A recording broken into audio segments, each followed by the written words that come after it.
Good afternoon.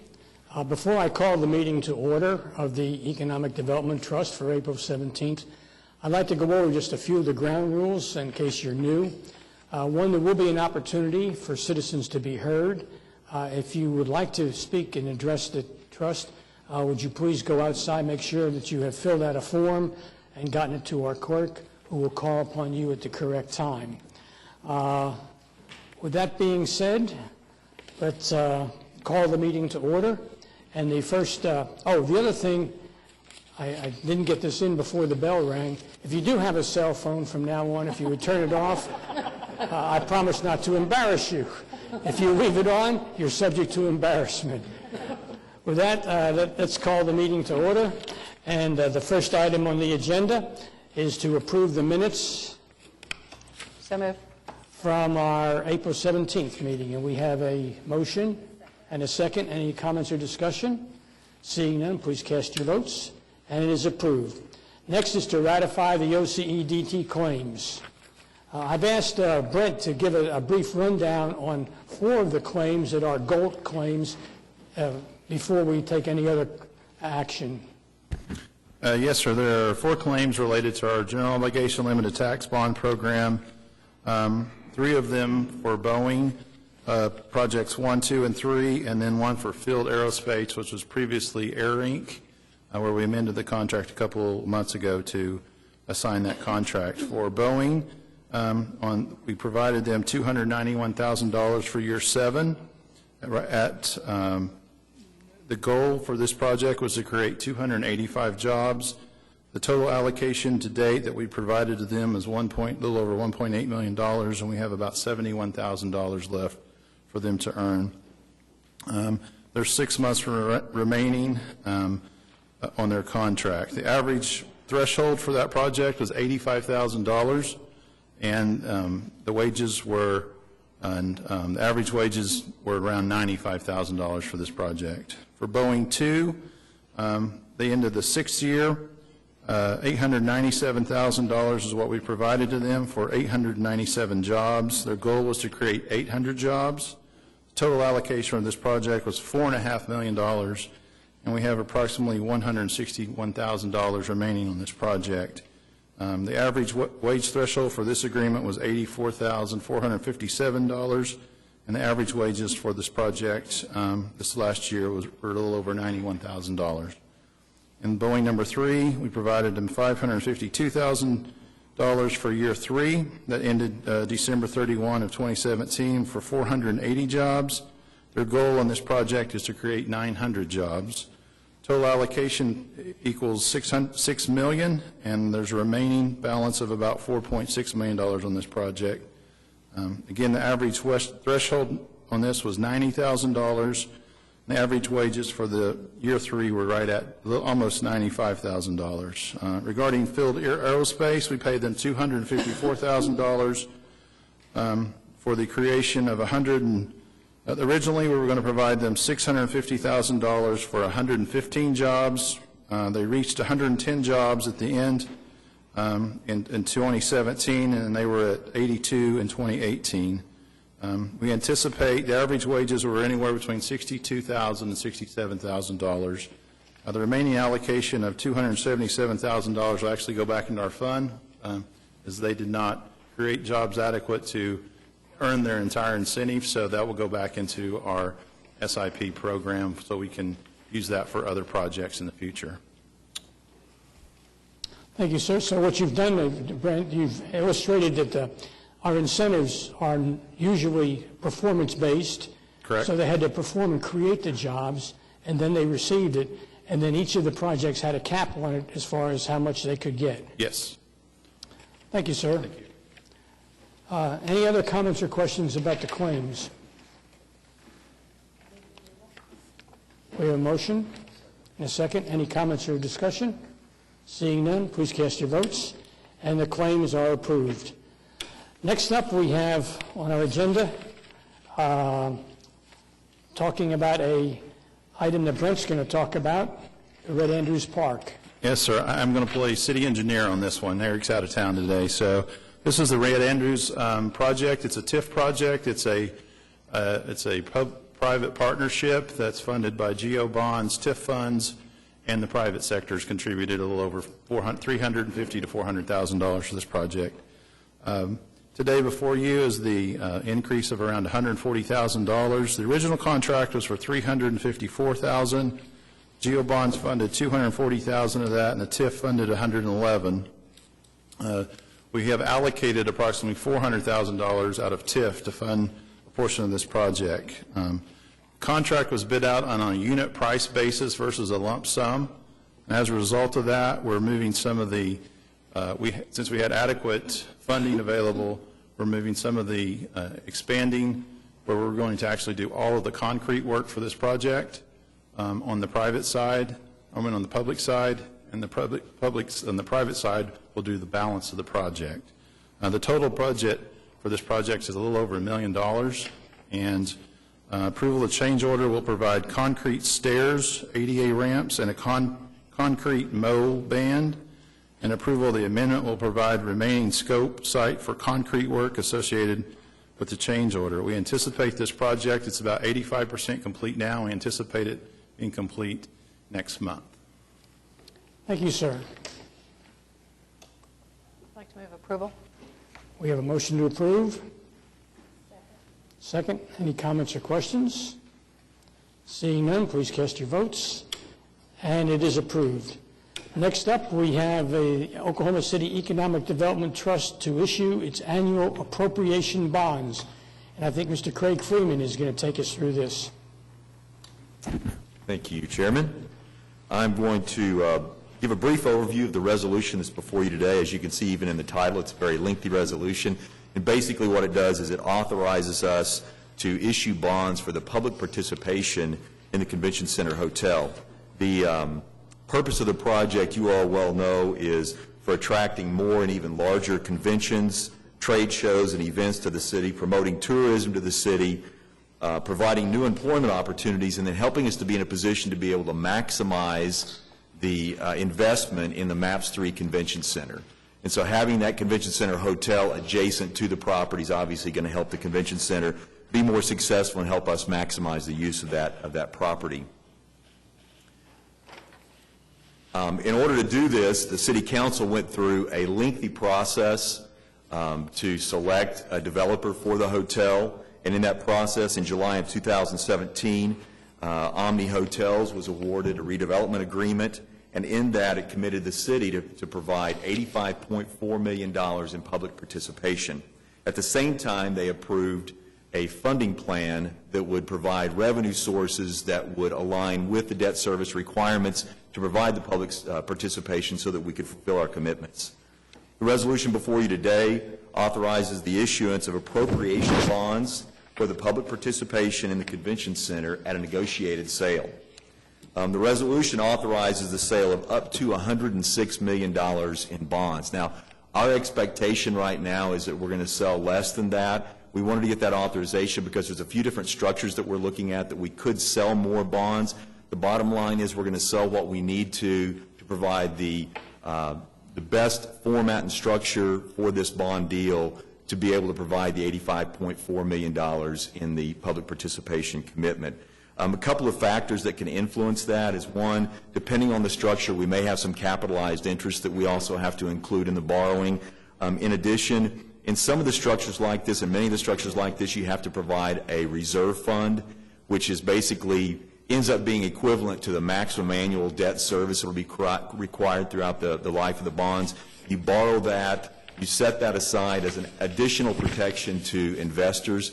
We're working through that right now with our financial advisors. We will be working with our underwriters as well to determine whether or not we need to do that, to have that reserve fund, because this will be an appropriation bond that is really a commitment from the city in the agreement of support that is also included in this deal that's been approved by the city.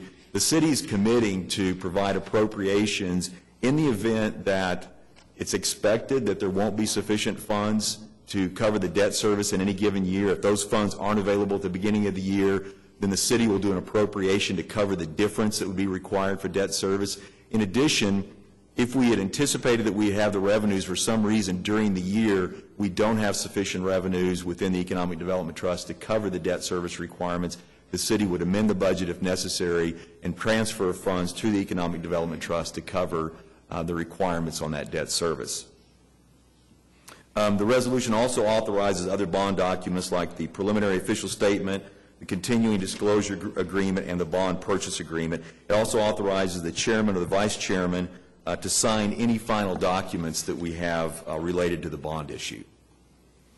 Just going through the funding plan quickly, when we had developed the funding plan originally, working this over the past couple of years, honestly, we worked through different options, and what we wanted to do was try to ensure that we had a funding plan in place that would allow us to be able to maximize the revenue sources that are generated directly by the hotel, and that's primarily through the property tax from the hotel tax generated by the hotel, and the sales tax generated by the hotel.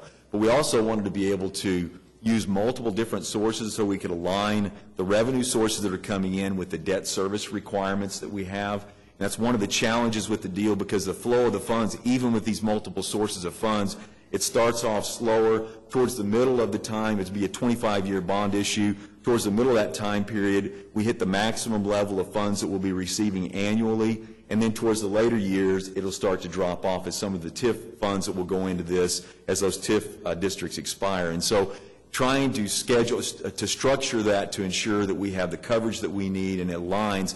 We try to do that with multiple different revenue sources, but there are still some challenges with that.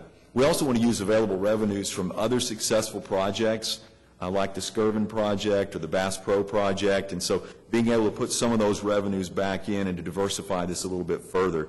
And finally, we wanted to make sure we establish a revenue stabilization fund, and I'll talk a little bit about that, so that in those years where we have excess revenues that come in for the debt service from our various funding sources, we'll set that aside in a stabilization fund so that if in future years we do have a challenge with the revenues, those funds could be drawn upon to help cover that before we get in a situation that we have to request additional funds from the city. And so it's really trying to set this up with multiple sources with revenue stabilization to make this as sure as we can, because there's a lot of risk associated with this one just because of the nature of it, and we want to try to structure the bond arrangement to be able to make this as strong a deal as we possibly can.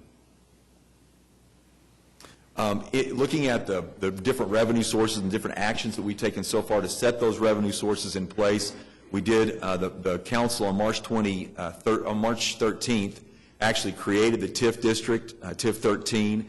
We did budget allocations from TIF 2, TIF 8, and TIF 13.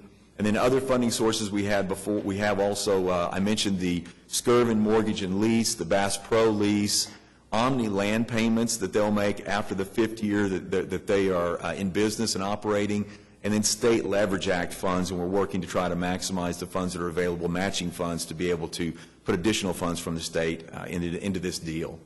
The Revenue Stabilization Fund, as I mentioned, will manage the cash flows, protect against downturns, and then if we get to a point that we've got a sufficient amount in there and we're at a place where we could look at refunding the bonds, we may be able to pay down additional principal and try to pay this down more quickly. And with that, I'd be happy to answer any questions. Questions for Craig? Mr. Chairman, I do have a couple questions. Go ahead, sir. Thank you for the overview you provided. A couple questions based on what you had shared. The revenue stabilization idea and I think the city's annual appropriation issue, do those realities affect the value of the bonds to the buyers out there and the yield that we would expect? The city support agreement will really, we're going to sell these like an appropriation bond. So in essence, we will look at, and in the support agreement, we recognize that there will be revenues coming into the Economic Development Trust. The city's commitment to appropriate the necessary funds really is the anchor of this deal. It's what's really going to give it its strength. And so that's very significant. The Revenue Stabilization Fund we have not incorporated into the bond documents. One of the reasons is in the initial years, because of where the debt service is and the flow of funds in the initial years, that's probably going to be very minimal. So we felt like from an operational standpoint it makes sense, it's a good practice, but we haven't included that in the bond deal at this point.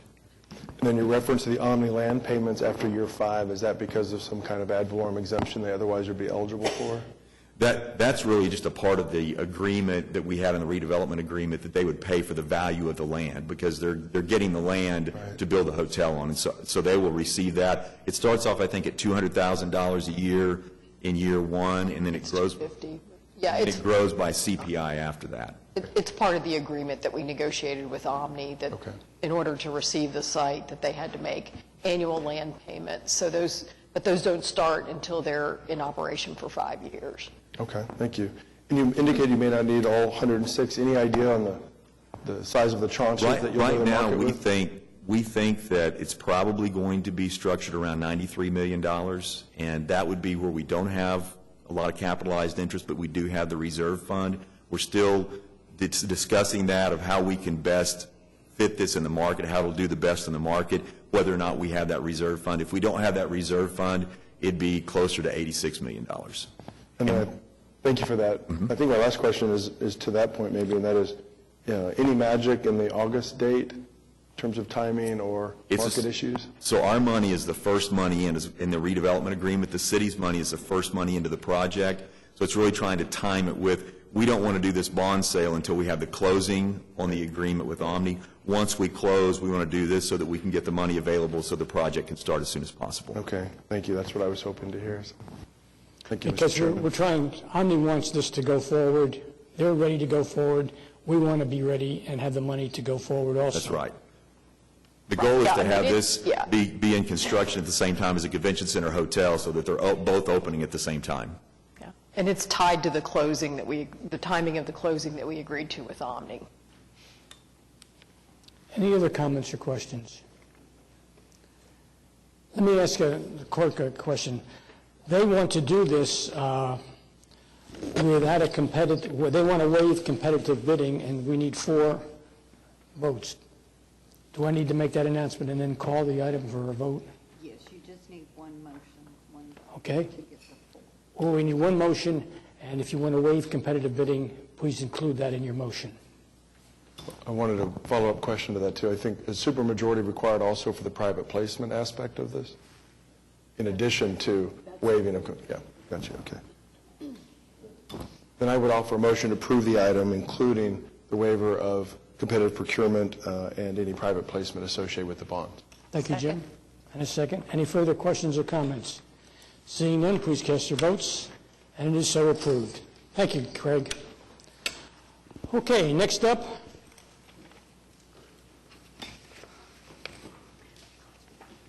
is the agreement with Dura Coatings Holding LLC, I believe. All right. This You're is going to take the introduction I am of going to that. take that one, yes. This is the economic development agreement with Dura Coatings. In March, the trust authorized the general manager to negotiate an agreement with Dura Coatings to create, losing my place, to create 49 new jobs. The maximum allocation was $100,000.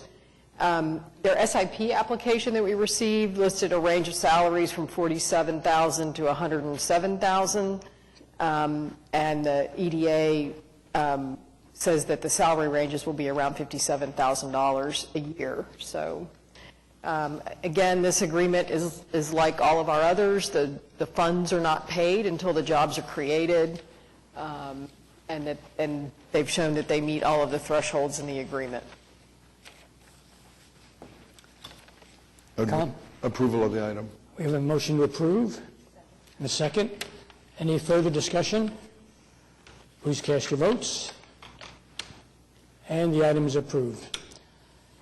Next up, I think you're taking this one too, are you not, Kathy? Yeah, the next item is, again, an economic development agreement with CACI Incorporated. They are a national security defense cybersecurity company that will locate an office in Oklahoma City. The agreement calls for the creation of up to 550 jobs. Their maximum allocation is $1,250,000. Again, their SIP application listed a range of salaries from about $39,000 up to $71,000, and that the economic development agreement requires them to create jobs that average between $57,000 a year and almost $65,000 a year. So again, this agreement is of the same form that all of ours are, with pay for performance and accountability measures to make sure we don't pay the money until they create the jobs. Thank you, ma'am. I'd like to move approval. We have a motion to approve. I'll second. We have a second. Any comments or questions? Please cast your votes, and it is approved. Okay, next item is, I think, also yours. It is. Item E is a resolution approving an allocation of $1,700,000 to Amazon for the creation of 53 new-to-market jobs. Amazon will be building a fulfillment center in Oklahoma City on the east side of the Will Rogers Airport. This resolution allocates the $1.7 million and authorizes the general manager to negotiate with Amazon to create the economic development agreement. So at a later date, we'll be coming back to you with that agreement for your approval. The fulfillment center will create about 1,700 new jobs, but 53 of those will be new to market. And with that, I think I'd like to introduce Richard Clemens with the Greater Oklahoma City Chamber of Commerce. Thank you. Welcome, About sir. 6 months ago, we received a contact from Amazon.com Services with an interest in developing a fulfillment center here, and to answer a good number of questions relative to the project, to help them identify real estate, understand that this was a competitive situation with a number of other cities under consideration. And so in that, what would be really a fairly brief 6 months, we have done an awful lot of work with these folks. And Tom Florino, who is a Senior Economic Development Manager with Amazon, is here to tell you about the project. Richard, before you step away, one quick question. Yes. The Chamber has been working with Amazon since when? Six months now. And what was their desire as far as publicity on this particular project? We signed a non-disclosure agreement, agreeing that we would not provide any information about the project beyond the necessary direct people involved in bringing this and providing information. So if we wanted to bid on this project and hopefully secure this project, their instructions to us through that non-disclosure was keep your mouth quiet. That would be the short version. That's the New Jersey version. That's the New Jersey version. Some of you may wonder why I said that. We had quite a discussion this morning at City Council, and the thought was raised that we tried to keep this secret from the citizens and not tell them what was going on. And we really didn't address the fact that we couldn't tell them what was going on because we had the non-disclosure. And I would add to that this is not an unusual thing. We sign non-disclosure agreements with regularity. I've signed 2 in the last 3 weeks. So it's a very serious thing. It jeopardizes the future of a project if it becomes public at the wrong time. Thank you, sir. Thank you.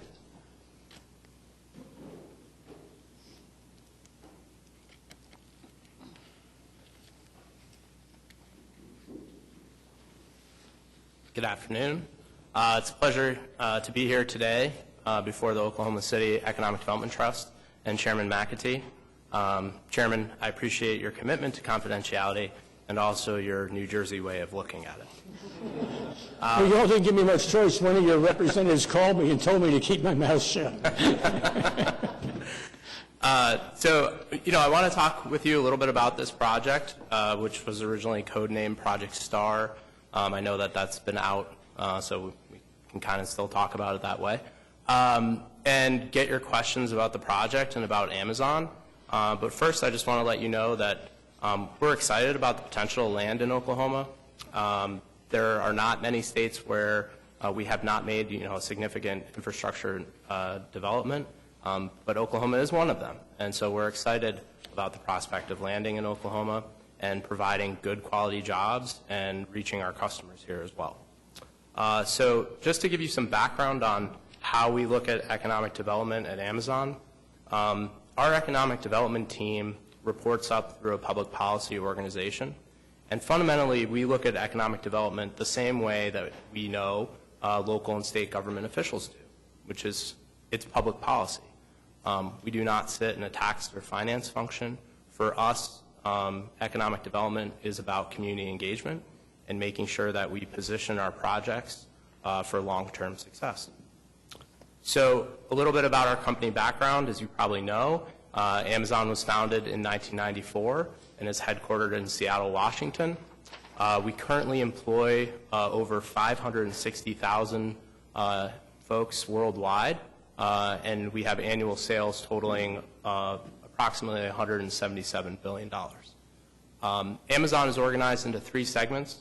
We speak about these business segments as North America, International, and Amazon Web Services.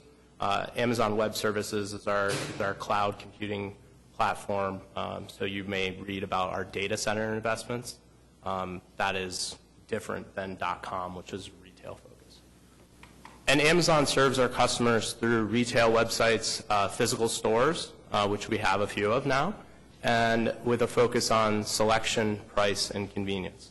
So everything at Amazon begins with customer obsession, and our CEO talks about that customers are divinely discontent, and it is our job to obsess over how to please them. And as members of this body, I'm sure you can appreciate that because citizens and voters are divinely discontent a lot of the times as well. So the project location under consideration for this is 9201 South Portland. Our investment will include a lease of approximately 640,000 square feet for a build-to-suit facility. And the project requires capital investment that will exceed $140 million. We currently employ 39 full-time employees in Oklahoma City. You may know that we have a sort center in Oklahoma City, and a sort center is downstream from a fulfillment center. It's a smaller facility. So this would be a fulfillment center, which is what we kind of talk about as the top of the food chain for fulfillment in our network. We anticipate creating 1,750 new full-time jobs at the project site with an annual payroll that will exceed $45 million. And approximately 53 of these jobs will be full-time facility management positions. So these will be GM, assistant GM, and other folks that are charged with managing the facility on a day-to-day basis. And we are committed to hiring these folks within a year of commencing operations, to reaching those thresholds and those goals. We anticipate breaking ground in June of this year. We also anticipate finalizing our lease and our location decision by the end of this month. And we are projected to complete the project by June of 2019. So when we talk about why we choose, or why we may choose Oklahoma City, we need to keep in mind that every jurisdiction has unique advantages. So we look at labor quality, the ability to reach our customers, infrastructure, talent pool, and of course the availability of incentives. We consider incentives as a material factor whenever we make a location decision. And several metropolitan statistical areas in Midwestern and Southern states were considered for this project capacity.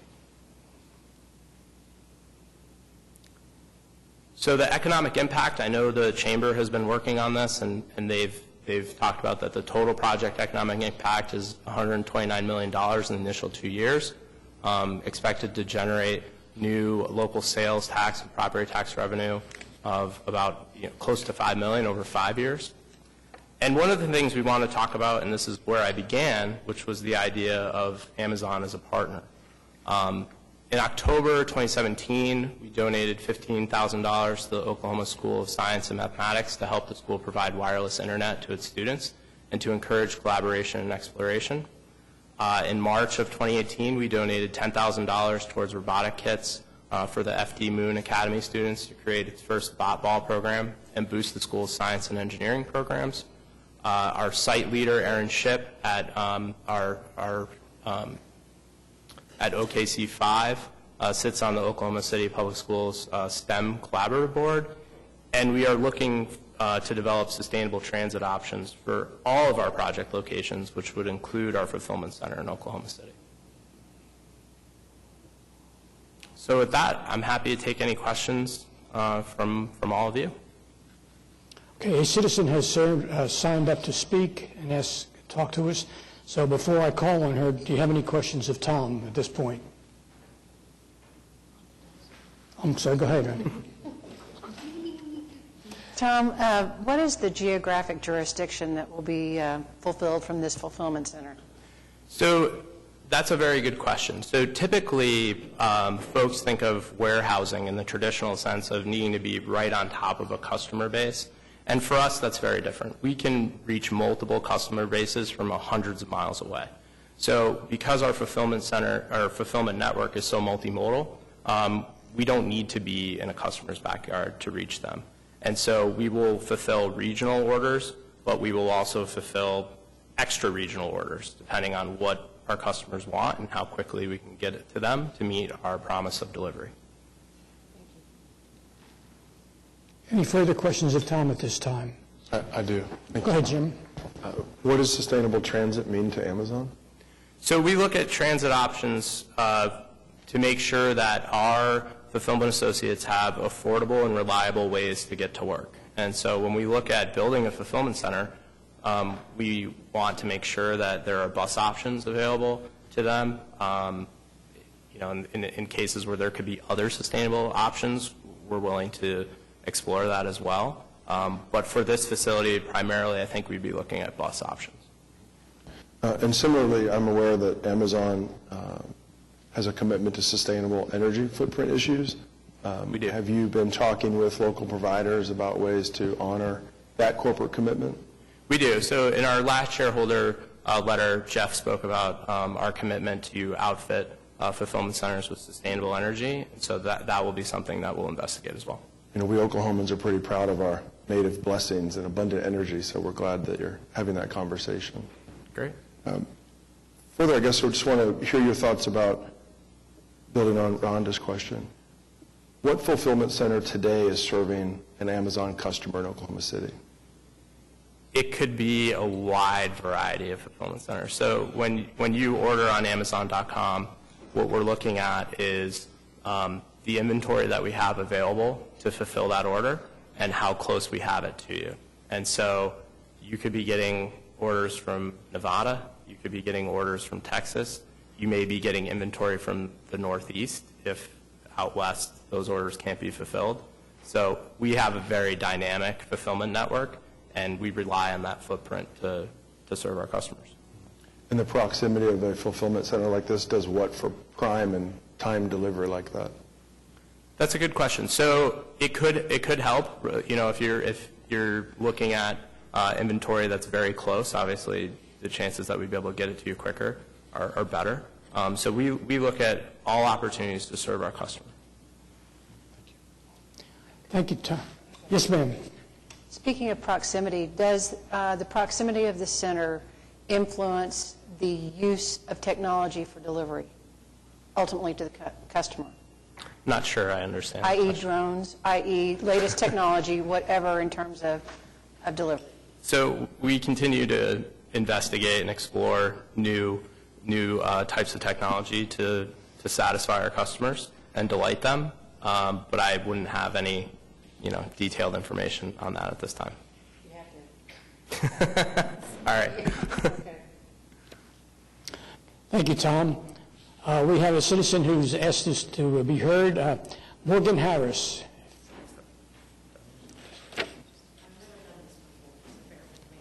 Morgan, if you would, give your name and address for the record. Sure. My name is Morgan Harris. I live at 2640 Northwest 55th Place here in Oklahoma City. Ready? It's all yours. Okay. My name is Morgan Harris, and I'm the owner of Green Bambino, which is soon to be Oklahoma City's only baby store. We've seen many small businesses in the baby industry close over the past year, and it's only by the skin of my teeth that we're still here, and I'm proud to still be here. But I came today to ask the trust to consider this incentive. I'm a small business owner that competes with Amazon every single day, and I do a pretty good job of it. I have the stock, I have the customer service, I have the people with the know-how. But as a person, a business owner that competes with Amazon, I read a lot about what Amazon's plans are just to make sure I'm positioned in the right way. And from everything I read, Amazon wants fulfillment centers in every major metro area. This enables them to deploy same-day delivery to as much of the U.S. population as possible. And I believe, if my numbers are correct, there are about 1.5 million people in the greater metro area. That's a pretty big market. As you spoke about drones, drone technology can't happen if you don't have a fulfillment center nearby. So they need that to happen anyway. And I believe, based on what I read in the news and the business analysis, they're coming. So I would ask, does Oklahoma City really need to give millions of dollars to a company that's coming here anyway, and that does compete directly with the small businesses here in town that keep Oklahoma City a vibrant and interesting community for our citizens and tourists, the people that we want to come and visit? Is there a way the trust could consider using this $1.7 million to help economically develop small businesses, provide training for small businesses to make sure that they have the customer service know-how, that they have all the technology they can have, so that, they stay around and serve our citizens as well? I appreciate you listening to me today. If you have questions, I'd be happy to try to answer them. Thank you for sharing your thoughts. Thank you. Okay, any further comments or questions from the trust? I do, Mr. Chairman, if you don't mind, for the trust itself, I guess, and then maybe a closing question. Go The ahead. Amazon representative. So when I first read the agenda item and it talked about 53 new jobs and the 1.7, my heart did a little bit of a heart attack because the math wasn't there, right? It's not our typical GOLT, as Brent so rightly described, with the Boeing payments, about $1,000 per job, and with the program we just approved in the preceding agenda item. But I was thankful to get the backup and read through it. The 1750 is obviously a much more significant number and gets us to the 1.7. So I was at first worried that we were spending $32,000 per job. But I wanted to give Kathy or Brent a chance to re-educate me, if they would, to the difference between new-to-market quality jobs as opposed to the total job number. And then also I see there's significant capital investment, obviously, with this item. And if you would help us further remember, or at least myself, maybe the other trustees recall it better, the recipe, so to speak, with your consideration of these GOLT programs. Well, and Brent can jump up and add to this or correct me if I'm wrong, but on each project, we take the number of jobs that are to be created, the average salary, and the capital investment that the company plans to make in the community. And the reality is the model uses that capital investment number to drive the amount of the incentive. Because this program is funded through general obligation bonds and ultimately paid for through ad valorem taxes, that capital investment weighs very heavily in the calculation of the incentives a project can get. So sometimes in a project like Boeing, where their average salary is very high, their capital investment number is not very high because they lease their buildings or they already have a building and they don't really need to build a new one. So, it is a combination of wages and how quickly those jobs will be added to the local market and capital investment. So the reality is the 53 jobs plus $150 million in capital investment gets us to that $1.7 million number. The other 1,700 jobs are at a salary level that wouldn't typically qualify for our program and be incentivized. So, but the level of capital investment really drives that calculation. That's very helpful. Thank you. And I also want to again point out that the strategic investment program is structured to incentivize primary jobs that create a service or a good that can be bought and exported outside of Oklahoma City. And so we don't incentivize retail jobs through this program or hospitality jobs. And although I know that's difficult at times, and we all enjoy our local retailers and the interest they bring to the market, the real spin-off and economic engine is provided by those primary jobs and creating those here locally. So we're fully within the parameters of the program, and you're recommending. Thank you. And the program itself, Kathy, correct me if I'm wrong, the GOLD program has gone through 2 voter approvals in the general obligation bond elections to authorize the funds to be reserved for the primary jobs that meet the criteria that she's talking about. Right. And the council adopted that policy even before the first bond election in 2007. So, we've been able to stick by that same policy. We've been able to communicate it to companies. It's a very transparent, easy to understand program. It is not an entitlement. You have to be making a location decision. You're going to be in Kansas City or Oklahoma City, and this helps differentiate Oklahoma City.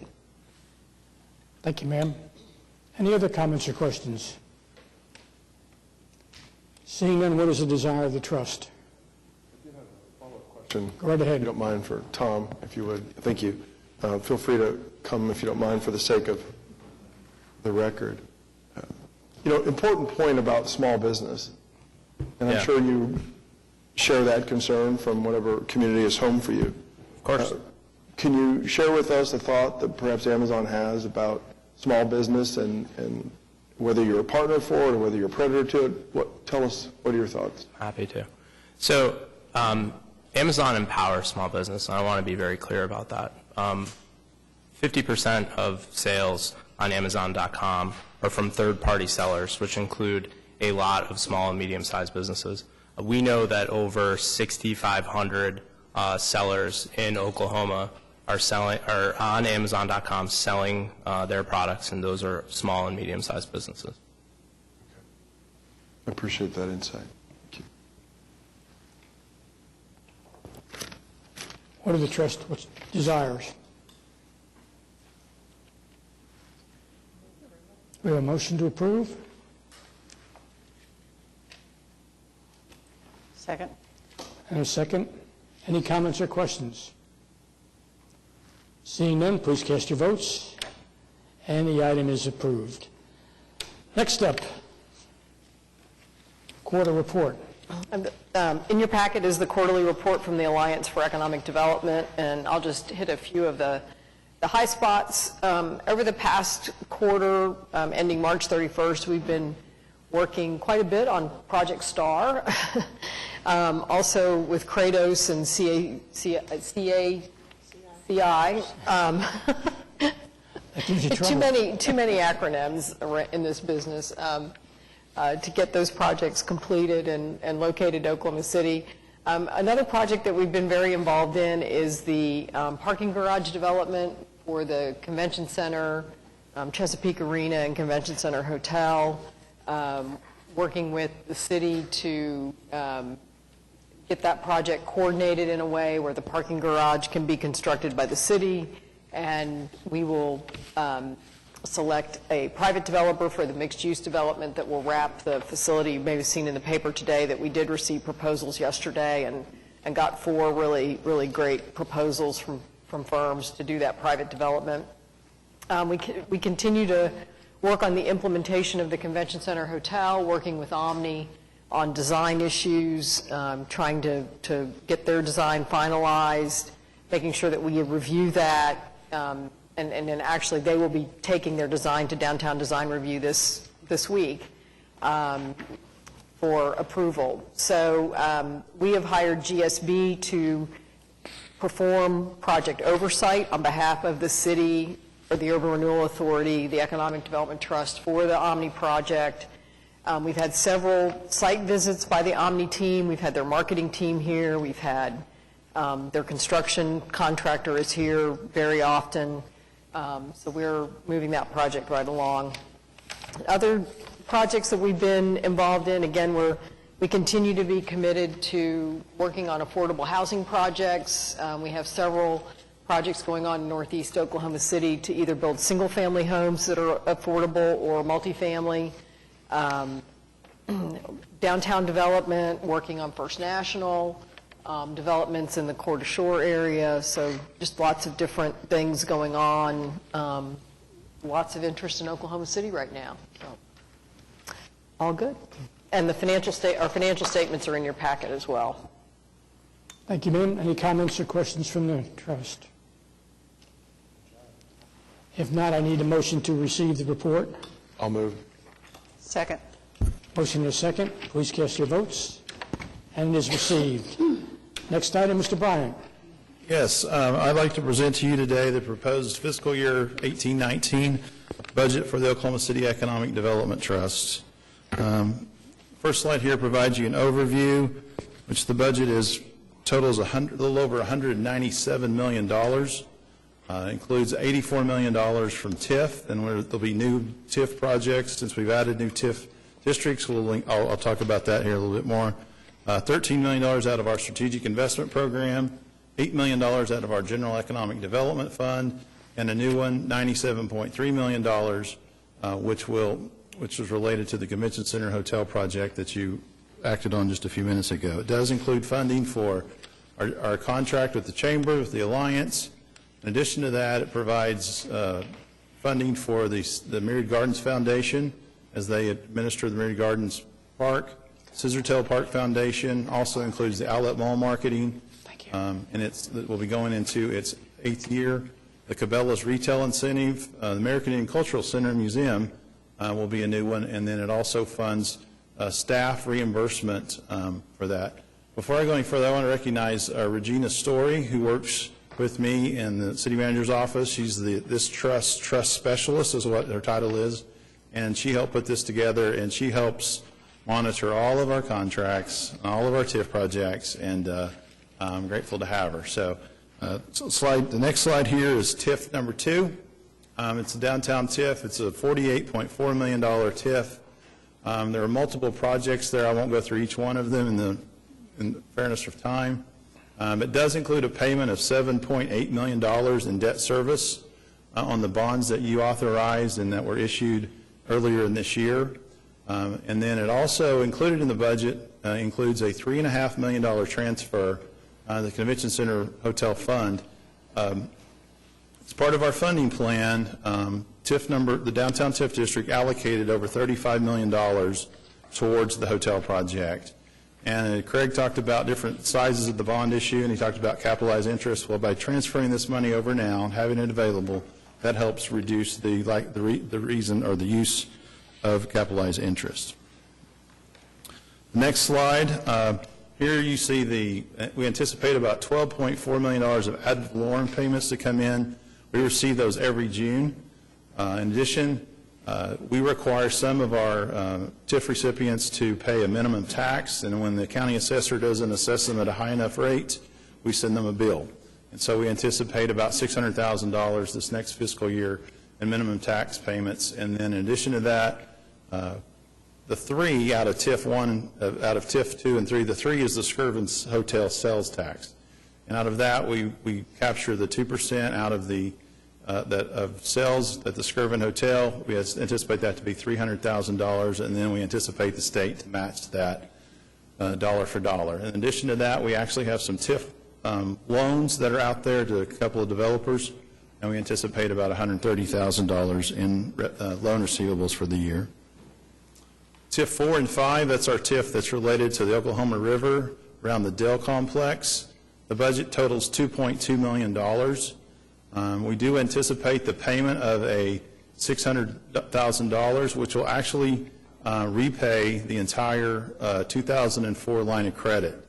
We've had a line of credit that this entity in the city previously has continually renewed on an annual basis since 2004, and we've had a good working relationship with our bank on that, and we'll be paying that off in this next fiscal year. We anticipate $1.1 million in ad valorem that we'll receive back in June of 19. And again, we do have the TIF 5 is the sales tax that's related to the jobs at Dell, and we anticipate of $150,000 along with the state matching that also. TIF number 8, which is the TIF that funded the Devon Project 180.